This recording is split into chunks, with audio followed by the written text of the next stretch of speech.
नमस्कार दोस्तों, crime police में आपका फिर से स्वागत है। आज हम फिर से आपके सामने देश का एक बहुचर्चित केस लेकर हाजिर हुए हैं। केस है हिमानी नारवाल का। हिमानी नारवाल का केस, जैसा कि आप सभी को पता है कि हिमानी नारवाल की एक सूटकेस में लाश मिली है और ये सूटकेस मिला है रोहतक के सांपला में, फुटओवर ब्रिज के यहाँ मिला है। तो आइए हम चलते हैं इस कहानी में। रोहतक जिले का एक थाना लगता है सांपला। सांपला बस अड्डे के पास फुट ओवर ब्रिज है और ओवर ब्रिज के सर्विस मार्ग में कुछ झाड़ियाँ उगी है। वहीं पर जो है एक सूटकेस पड़ा होता है। ये सूटकेस जो है नीले रंग का, सफारी कंपनी का ये सूटकेस है। कुछ देर बाद सूटकेस जब वहाँ पे पड़ा रहता है, लोगों को दिखाई देता है कि इस सूटकेस का कोई मालिक नहीं है। चारों तरफ लोगों के मन में संदिग्ध ख्याल आने लगते हैं। संदिग्ध ख्याल आने के बाद लोग वहाँ पर जो है इकट्ठा होने जाते हैं। ये बात जो मैं आपको बता रहा हूँ 1 मार्च 2025 की लगभग समय होगा, सुबह 11 बजे का। फिर जैसे ही भीड़ बढ़ती चली जाती है तो उस भीड़ में से कोई व्यक्ति जो है पुलिस को खबर कर देता है कि सांपला फ्लाईओवर के पास एक सूटकेस पड़ा हुआ है और सूटकेस में कुछ संदिग्ध दिखाई दे रहा है। कुछ देर बाद थाना अध्यक्ष विजेंद्र सिंह और डीसीपी रजनीश कुमार अपनी फोरेंसिक टीम के साथ वहां पहुंच जाते हैं। मौके पर पहुंचने के बाद पुलिस सूटकेस को खुलवाती है। जैसी पुलिस सूटकेस को खुलवाती है तो सूटकेस में एक मिलती है महिला की लाश। महिला की लाश देखकर पुलिस दंग रह जाती है। उसके बाद जब पुलिस शिनाख्त करती है तो देखती है पुलिस के जो महिला है, महिला के शरीर पर जो है चोटों के निशान है। महिला के मुंह से खून निकल रहा है। दूसरा, महिला के गले में एक चुन्नी डली पड़ी थी। महिला की उम्र 20 से 22 साल की बताई जा रही है। अब महिला की लाश को देखकर पुलिस के मन में ये ख्याल आता है कि ये आखिर लाश किसकी है, कहाँ से ये लाश आई है, कौन इस लाश को लेकर आया है, किसने इस सूटकेस को यहाँ पर डाला है। अब पुलिस की जिम्मेदारी हो चुकी थी इन सभी प्रश्नों का उत्तर निकाले। कुछ देर बाद पुलिस द्वारा लड़की की फ़ोटो ली जाती है और उस फोटो को सोशल मीडिया पर वायरल किया जाता है। फ़ोटो सोशल मीडिया पर तेज़ी से वायरल होती है।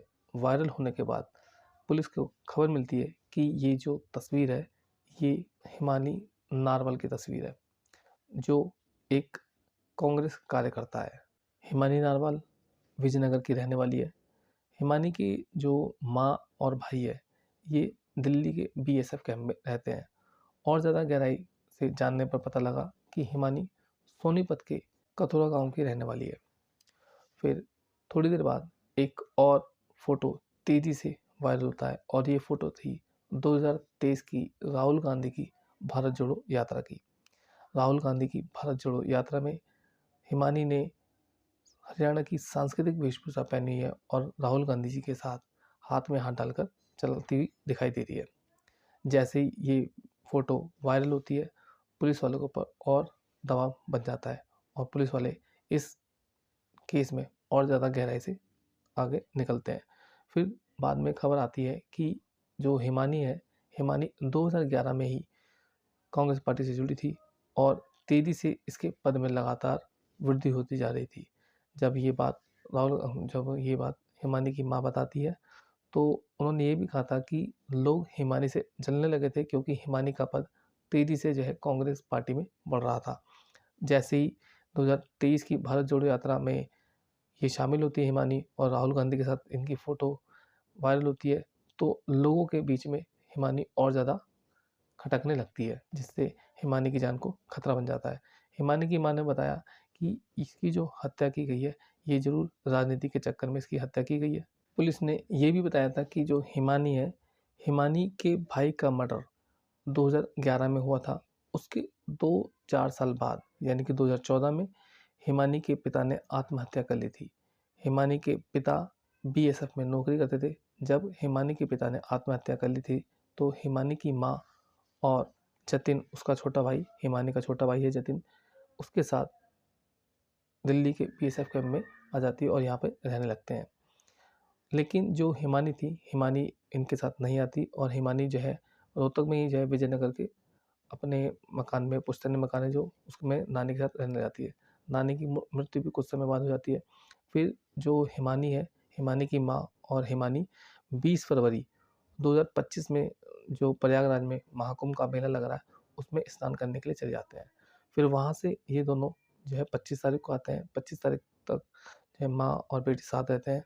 फिर 27 तारीख को माँ जो है अपने बीएसएफ वाले घर में वापस आती है, जो दिल्ली में था। जब माँ अपने घर पर वापस आ रही थी, तब जो हिमानी थी, हिमानी ने अपनी माँ से कहा था कि माता, मेरा फ़ोन कभी भी बंद हो सकता है, क्योंकि शहर में जो है इलेक्शन चल रहे हैं और इलेक्शन के चलते हुए जो है बिज़ी हो सकती है, इसलिए हो सकता है कि उसकी उससे बात ना हो पाए। लेकिन जब हिमानी की माँ अपने घर पर आ जाती है, तो कुछ समय बाद अगले दिन हिमानी की माँ को फ़ोन आता है कि पुलिस को एक लाश मिली है और हिमानी नाम की महिला है। जैसे ही पुलिस की खबर उसकी माँ के पास पहुँचती है, तो माँ अपने बेटे जतिन को फ़ोन करती है और जतिन से जो है हिमानी की लाश की पहचान करने के लिए जतिन को भेजती है। जतिन हिमानी की लाश को पहचान लेता है और बताता है कि ये उसकी बहन है। हिमानी के कत्ल का पर्दाफाश करने के लिए पुलिस द्वारा एसआईटी की 5 टीमें गठित की जाती है। उसके बाद पुलिस NH9 के 25 किलोमीटर के एरिया के आसपास के सभी फुटेज, जो सीसीटीवी कैमरास की फुटेज है, उन सभी को खंगालती है। चाहे वो ढाबे का हो, किसी होटल का हो या रास्ते में कोई भी कैमरा लगा हो, उन सभी फुटेज को चेक करती है, उसके अंदर क्या क्या आया है। उसके बाद 36 घंटे के भीतर पुलिस द्वारा एक व्यक्ति को गिरफ्तार किया जाता है और ये गिरफ्तार जिसको किया गया है, ये व्यक्ति मोबाइल की दुकान चलाता है और इस व्यक्ति का नाम सचिन बताया जा रहा है, जिसकी उम्र 30 साल की है। सचिन हरियाणा का ही रहने वाला है, हरियाणा के खैरपुर का रहने वाला है। पुलिस के सूत्रों के मुताबिक सचिन 28 मार्च को हिमानी के विजयनगर वाले घर पे ही रुका हुआ था और वहाँ पर हिमानी ने ही सचिन को बुलाया था, ऐसा सचिन ने पुलिस को बताया। और सचिन ने ये भी बताया कि हिमानी उससे वहाँ पर पैसों की डिमांड कर रही थी।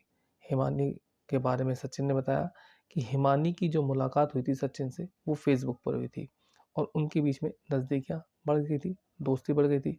हिमानी और सचिन के बीच के संबंध की वीडियो हिमानी द्वारा बना ली जाती है और हिमानी उस वीडियो को लेकर सचिन से पैसों की डिमांड कर रही थी, वो उसे ब्लैकमेल कर रही थी। जब सचिन उसके घर पर आया था, तो सचिन ने उसे काफ़ी समझाया था, क्योंकि उस समय भी जो है हिमानी उससे पैसों की डिमांड कर रही थी। सचिन ने उसको समझाया, लेकिन हिमानी नहीं मानती और दोनों के बीच में नोक-झोंक हो जाती है। इससे दोनों के बीच में झगड़ा होता है। बताया जा रहा है कि जो हिमानी थी, हिमानी ने अपने आप को बचाने के लिए सचिन को दाँत से भी काटा था और ये दाँत के निशान सचिन की कलाई पर भी दिखाई दिए हैं। उसने अपने आप को सचिन से बचाने के लिए उस पर नाखून से भी वार किया था और नाखून के निशान भी सचिन के शरीर पर दिखाई दिए हैं। सचिन ने ये भी बताया था कि उसने पहले हिमानी के हाथ बांधे और उसके बाद में सचिन ने उसका गला मोबाइल चार्जर की तार से खींचा था, जिसकी वजह से उसकी मौत हुई थी। सचिन ने खुद को हिमानी का बॉयफ्रेंड बताया है और उसने बताया था कि उसकी मुलाकात हिमानी से 1 साल पहले हुई थी। सचिन ने ये भी बताया कि जो सचिन है, उसकी पहले शादी हो चुकी है और उसके 2 बच्चे भी हैं। सचिन ने बताया कि सचिन हिमानी से मिलने के लिए उसके घर पर भी जाया करता था। जिस रात सचिन ने हिमानी का कत्ल किया था, उस रात भी वो उससे मिलने के लिए गया था, लेकिन वहाँ पर नोक-झोंक हो गई थी दोनों के बीच में और उसने जो है उसका गला खींचकर उसको मार दिया था।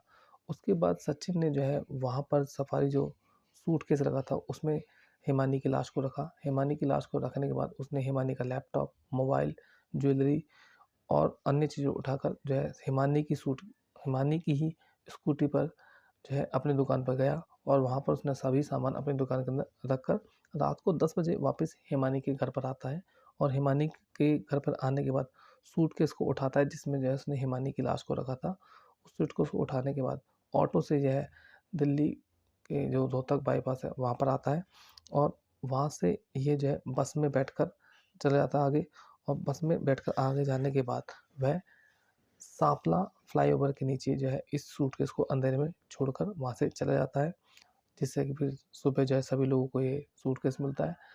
जो सूटकेस मिलने के बाद पुलिस वालों को ये खबर दी जाती है और जो हिमानी है, हिमानी की माता ने जो है और उसके भाई ने हिमानी के कातिल के लिए सजाए मौत की मांग की है। हिमानी का अंतिम संस्कार किया जा चुका है और इसके अंतिम संस्कार को जो मुखाग्नि दी है, उसके भाई ने दी है। तो ये थी हिमानी केस की जानकारी, कहानी। आशा करता हूँ कि आपको पूरी जानकारी मिली होगी। प्लीज़ चैनल को ज़रूर सब्सक्राइब कीजिएगा। धन्यवाद। जय हिंद।